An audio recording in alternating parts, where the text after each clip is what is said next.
ಈಗ ಈ preparation ಜರ್ನಿನಲ್ಲಿ sir ವಯಸ್ಸು ಸರ್ ಈಗ ಪ್ರಿಪೇರ್ ಆಗೋಂಥವ್ರೆ 22ರಿಂದ 30 ವಯಸ್ಸವರೆಗೂ. ಅದು ಯೌವನದ ತುದಿ ಅದು ಅಲ್ವಾ. ಸೊ ಈ ಟೈಮಲ್ಲಿಗೆ ಅವ್ರಿಗೆ ಕಂಪ್ಯಾನಿಯನ್ ಬೇಕು ಅನಿಸುತ್ತೆ, ರಿಲೇಷನ್ಶಿಪ್ ಬೇಕು ಅನಿಸುತ್ತೆ. ಸೊ ಓದೋ ಹುಡುಗರಿಗೆ ರಿಲೇಷನ್ಶಿಪ್ ಜೊತೇಲಿ ಇಟ್ಕೊಂಡು ಓಕೆ ಓದ್ಲಿಕ್ಕಾಗತ್ತಾ ಅಥವಾ ಇದು ಸರಿನಾ ತಪ್ಪಾ, ಇದನ್ನು ಹೆಂಗೆ ನೋಡ್ತೀರಿ ಸರ್? ಇದು sir it's not A $1 million question, it's A common question. ಎಲ್ಲ ಕಡೆನೂ ಕೇಳ್ತಿರ್ತಾರೆ ಈ ಪ್ರಶ್ನೆಗಳು, ಎಲ್ಲ ಕಡೆನೂ ಬರ್ತಿರುತ್ತೆ ಸರ್. ಕೆಲವರು ಮ್ಯಾಕ್ಸಿಮಮ್ ಭಾಳಷ್ಟು ಸ್ಟೂಡೆಂಟ್ಸ್ ಏನು ಹೇಳ್ತಾರೆ ಅಂತಂದರೆ, ಈ ಪ್ರಶ್ನೆಯನ್ನು ನನಗೂ ಕೇಳ್ತಾರೆ ಮತ್ತು ಅದರಲ್ಲಿ ಹೋಗ್ತಾರೆ. ನಾನೇನಂತೀನಿ, ರಿಲೇಷನ್ಶಿಪ್ಪು ಒಂದು ಹಂತದವರೆಗೆ ಓಕೆ, ಇಲ್ಲ ಅಂತಲ್ಲ.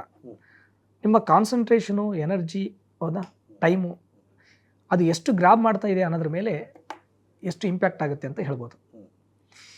ಈಗ ನಿಮ್ಮ ಇರೋ ಟೈಮನ್ನು, ಇರೋ ಎನರ್ಜಿಯನ್ನು, ಇರೋ ಅಟೆನ್ಷನ್ನ ರಿಲೇಷನ್ಶಿಪ್ ಗ್ರಾಬ್ ಮಾಡಿತು ಅಂತಂದರೆ ಇಲ್ಲಿ ನೀವು ಟೈಮ್ ಕೊಡೋಕ್ಕಾಗಲ್ಲ. ಸಿಂಪಲ್, ನಾನು ಆಗಲೇ ಹೇಳಿದೆ, ನೀವು ಏನು ಇನ್ಪುಟ್ ಇದ್ದರೆ ಔಟ್ಪುಟ್ ಅಂತ. ನೀವು ಇರೋ ಇನ್ಪುಟ್ ಎಲ್ಲ ರಿಲೇಷನ್ಶಿಪ್ಗೆ ಕೊಟ್ಟರೆ ಎಕ್ಸಾಮ್ನಲ್ಲೇ ಔಟ್ಪುಟ್ ಇರೋದಿಲ್ಲ.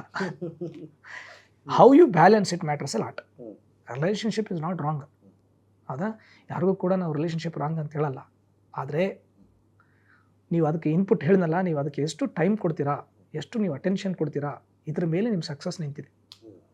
ಆಮೇಲೆ ಇನ್ನೊಂದು, ರಿಲೇಷನ್ಶಿಪ್ಪು ನಿಮ್ಮ ಸ್ಟ್ರೆಂತ್ ಆಗಿರಬೇಕು, ನಿಮ್ಮ ವೀಕ್ನೆಸ್ ಆಗಿರಬಾರ್ದು. ನೋಡಿ, ಇದರಲ್ಲಿ ನಾವು ಎರಡು ಹೇಳ್ತೀವಿ. ಯಾಕಂದರೆ ಯಾವುದು ಸ್ಟ್ರೆಂತ್ ಆಗಿರುತ್ತೋ ಅದು ನಿಜವಾದ ರಿಲೇಷನ್ಶಿಪ್, ಯಾವುದು ವೀಕ್ನೆಸ್ಸು ಅದು ರಿಲೇಷನ್ಶಿಪ್ ಅಲ್ಲ. ಜಸ್ಟ್ ಅದು ಏನು ನಾವು ಇಂಗ್ಲೀಷ್ನಲ್ಲಿ ಹೇಳ್ತಿರ್ತಾರಲ್ಲ, ಇನ್ಫ್ಯಾಚುಯೇಷನು, ಅದು ಏನೋ ಹೇಳ್ತಾರಲ್ಲ,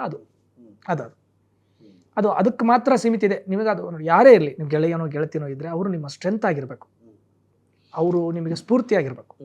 ಅದು ನಿಮಗೆ ಮತ್ತಷ್ಟು ಏನು ಕೊಡುತ್ತೆ, ಮತ್ತಷ್ಟು ನಿಮಗೆ ಪ್ರೇರಣೆ ಕೊಡುತ್ತೆ. ಅವ್ರು ಏನಾದರೂ ನಿಮ್ಮ ವೀಕ್ನೆಸ್ ಆಗಿದ್ದರು, ಅವ್ರು ಬಂದಿಲ್ಲ ಅಂದರೆ ನಾನು ಓದಲ್ಲ, ಅವ್ರು ನೋಡಿಲ್ಲ ಅಂದರೆ ನಾನು ಕಣ್ತಿರಿಯೋಕ್ಕಾಗಲ್ಲ, ನನಗೆ ಕ್ಲಾಸಿಗೆ ಬರೋಕ್ಕಾಗಲ್ಲ, ಮಾಡೋಕ್ಕಾಗಲ್ಲ ಅಂತಂದರೆ ಇದು ಇವನಿಗೆ ಕೌನ್ಸಿಲಿಂಗ್ ಅವಶ್ಯಕತೆ ಇದೆ.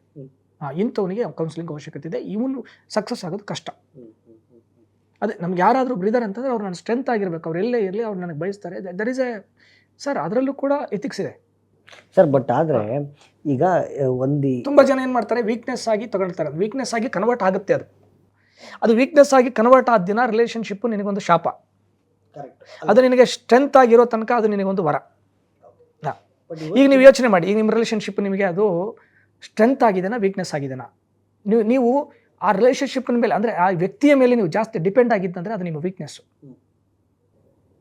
ಅಲ್ಲ. ಓಕೆ ಸರ್, ಬಟ್ ರಿಲೇಷನ್ಶಿಪ್ಸ್ ಅನ್ನೋದು ಓದೋ ಹುಡುಗರಿಗೆ ಮ್ಯಾಂಡೇಟ್ರಿನಾ?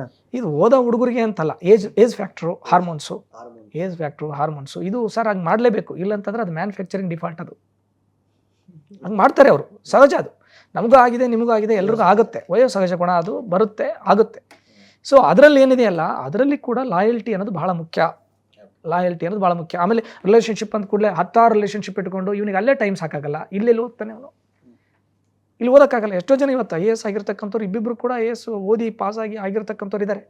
ಟ್ರೈನಿಂಗಲ್ಲೂ ರಿಲೇಷನ್ಶಿಪ್ ಆಗುತ್ತೆ, ಓದಬೇಕಾದ್ರೂ ಆಗುತ್ತೆ. ಏಜ್ ಫ್ಯಾಕ್ಟರ್ ಅದು ಸಹಜವಾಗಿ ಆಗುತ್ತೆ. ಬಟ್ ಇಲ್ಲಿ ಅದು ಸರಿಯಾದ ದಿಕ್ಕಿನಲ್ಲಿ ನಿಮ್ಮನ್ನ ಕರ್ಕೊಂಡು ಹೋಗ್ತಾ ಇದೆನಾ ಇಲ್ವಾ ಅಂತೇಳಿ ನಿಮಗೆ ರಿಯಲೈಸ್ ಆಗಬೇಕು. ಆ ರಿಯಲೈಸೇಷನ್ ಆಗಲ್ಲ. ತುಂಬ ಜನರಿಗೆ ಸಮಯ ಕಳೆದು ಹೋದ ಮೇಲೆ ರಿಯಲೈಸ್ ಆಗುತ್ತೆ, ಈಗ ಏನು ಉಳಿದಿರಲ್ಲ. ಅದು ದಡ್ಡತನ, ಅದು foolishness.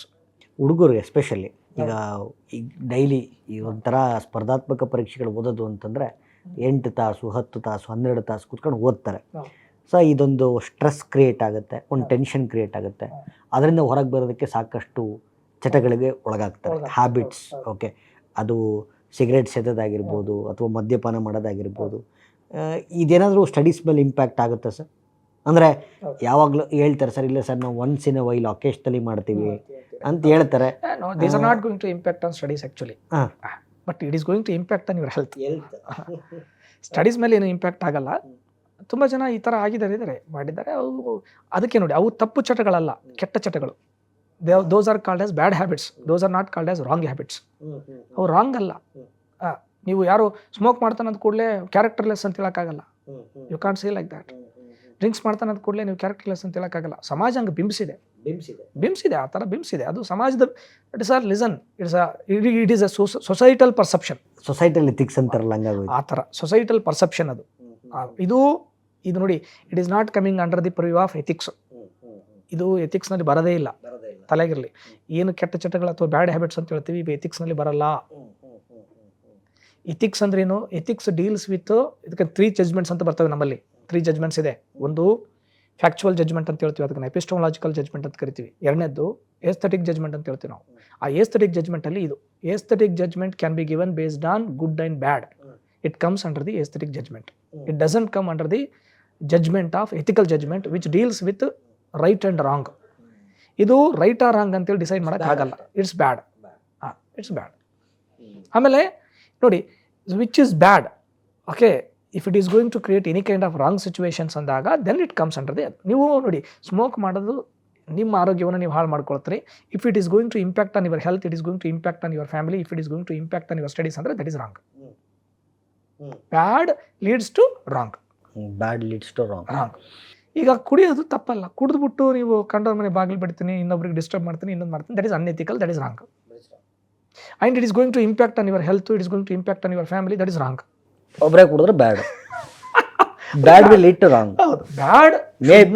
Bad should not leads to the wrong. Bad should not lead to the wrong. ಅದು ರಾಂಗ್ ಆಗ್ಲಾರ್ದಂಗೆ ನೋಡ್ಕೋಬೇಕು. ಅದರಿಂದ ತಪ್ಪುಗಳಾಗ್ಲಾರ್ದಂಗೆ ನೋಡ್ಕೋಬೇಕು.